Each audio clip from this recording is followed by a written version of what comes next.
ഈ fatty liver അല്ലെങ്കിൽ fatty liver stage 3 അല്ലെങ്കിൽ ഫൈബ്രോസിസ് സ്റ്റേജ് 4 അത്തരം പേഷ്യൻസ് ഒക്കെ നമുക്ക് ക്ലിനിക്കലി സപ്പോർട്ടഡ് ലൈഫ് സ്റ്റൈൽ വളരെ കോമൺ ആയിട്ട് വരാറുണ്ട്. അപ്പം അവരിലൊക്കെ എന്താ നമ്മൾ കാണുന്നതെന്ന് വെച്ചാൽ നമ്മൾ ലിവർ ഫംഗ്ഷൻ അഫക്റ്റ് ചെയ്തിട്ടുണ്ടെങ്കിൽ കിഡ്നിയെ അഫക്റ്റ് ചെയ്തിട്ടുണ്ടോ എന്ന് നോക്കുക എന്നുള്ളതാണ്. അപ്പോൾ പലരും കുറച്ചൊരു ഡിപ്പൊക്കെ വന്നിട്ടുണ്ടാകാം.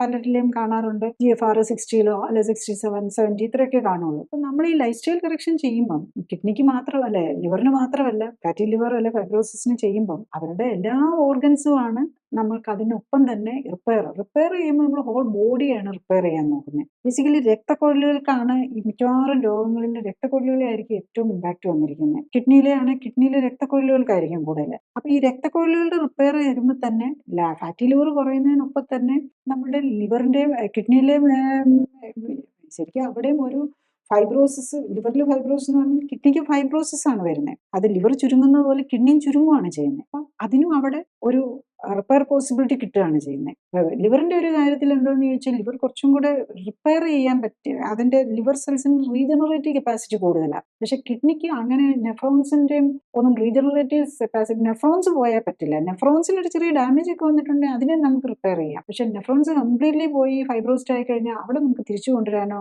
നെഫ്രോൺസിന് മൾട്ടിപ്ലൈ ചെയ്ത് വരാനോ പറ്റില്ല. ലിവർ സെൽസിന് അതാണ് ഒരു പോസിറ്റീവ് ആയിട്ടുള്ളത്. ലിവർ കുറച്ചും കൂടെ ഡാമേജിലേക്ക് പോയിട്ടുണ്ടെങ്കിൽ നമുക്ക് തിരിച്ച് ഫുൾ ഫംഗ്ഷനിലേക്ക് കൊണ്ടുവരാൻ പറ്റും. കിഡ്നിയുടെ അത് നടക്കുകയില്ല.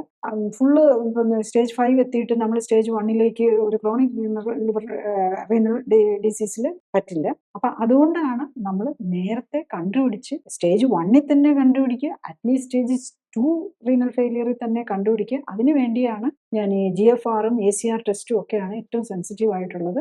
അതൊക്കെ നോക്കി നേരത്തെ കണ്ടുപിടിച്ച് ഉള്ള കിഡ്നി ഫംഗ്ഷൻ നിലനിർത്താൻ നോക്കുക. കാരണം ഡയാലിസിസോ റീനൽ ട്രാൻസ്പ്ലാന്റോ ഒരു റിയൽ പരിഹാരമല്ല. കാരണം റീനൽ ട്രാൻസ്പ്ലാന്റ് കഴിഞ്ഞാൽ നമ്മൾ ഈ ഇമ്മ്യൂണോസപ്രസൻസ് ലൈഫ് ലോങ് കഴിക്കേണ്ടി വരും. റീനൽ ഫെയിലിയർ ഈ ഇമ്മ്യൂണോസപ്രസൻസിന്റെ ഇഫക്റ്റ് കൊണ്ടും വരാം, അതുപോലെ റിജക്ഷൻ കൊണ്ടും വരാം, വീണ്ടും റീനൽ ഫെയിലിയറിലേക്ക് പോകാം. അതുകൊണ്ടാണ് വീണ്ടും നമ്മൾ രണ്ടാമതും നേരത്തെ ചോദിച്ച പോലെ വീണ്ടും കിഡ്നി മാറ്റിവെക്കേണ്ടി വരുന്നതൊക്കെ അങ്ങനത്തെ കാര്യങ്ങളാണ്. കൂടുതൽ അറിയാൻ ലിങ്ക് ക്ലിക്ക് ചെയ്യുക. കൂടുതൽ വീഡിയോകൾക്കായി സബ്സ്ക്രൈബ് ബട്ടൺ അമർത്തുക.